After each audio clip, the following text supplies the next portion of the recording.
What's going on, Jerome's? Your Minnesota Vikings defensive line has to get back to we have the meats, shut down the run as well as get after the passer's ass. And one of the players who could and should step up with a major role is second-year defensive lineman Esezi Otomewo, the pride of the University of Minnesota Golden Gophers. Let's talk about him and his opportunity in the Flores defense today. Background: 24 years young, 6'6", 282, former three-star recruit from Indianapolis. Took his talents to the aforementioned Minnesota Golden Gophers. Committed to PJ Fleck and Company in 2017. Voted Scout Team Player of the Year as well as Freshman Player of the Year. Heart and hustle, absolutely got after. 2-year starter, team captain. PJ Fleck had a lot of love for number 9.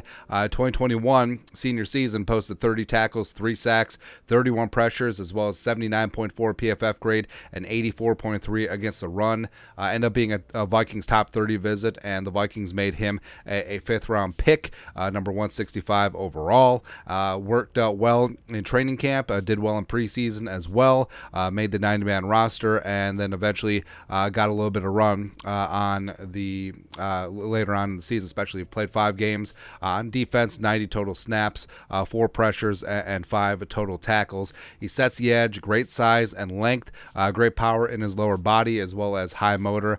His scouting report from NFL.com, NFL comparison: Kenyon Coleman, long-levered defensive end with impressive body composition but limited playmaking production. Rude. Otomewo's lack of range and his 2-gapping potential make him best suited for a 4-eye or 5-tech in a 3-4 front. He is a diligent, team-oriented defender with a focus on executing assignments, but could leave a team hungry for more playmaking ability. There's untapped potential still lurking, while Otomewo might be too limited to become more than a rotational end with run defending upside. And frankly, all that sounds pretty damn good at this stage. We're the Vikings defensive line.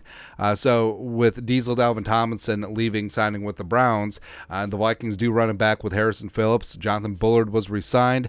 They did draft Jaquelin Roy from LSU, who I have a lot of high hopes for.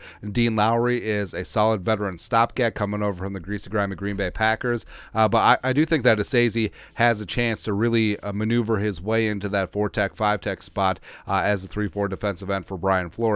And I think that he does bring a little bit more in terms of pass rushing upside, but I love his attitude. I love the way that he plays. Like we mentioned, absolute heart and hustle guy, was a team captain with the Gophers. So he's a team first dude, and he's going to do all the dirty work. And that's exactly what you need from a 3-4 defensive end.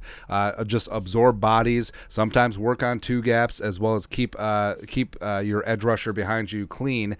So he could pave the way for Danielle Hunter. He could pave the way for Marcus Davenport to rack up and stack up a bunch of sacks. So I love his attitude. And even though he played limited snaps for the Vikings last year, every single time he's on the field, you can sense a little bit more energy, a little bit more heart, a little bit more hustle out there. So I'm expecting big things of Esezi Otomewo in year 2, and I think he's going to become a Brian Flores favorite very quickly. But your thoughts are thoughts. Esezi Otomewo in year 2. Let us know your thoughts and our thoughts in the comment section below. Subscribe for daily Vikings takes. Want to support the work? Put a little something in the Venmo. But till next time, Skol, production value.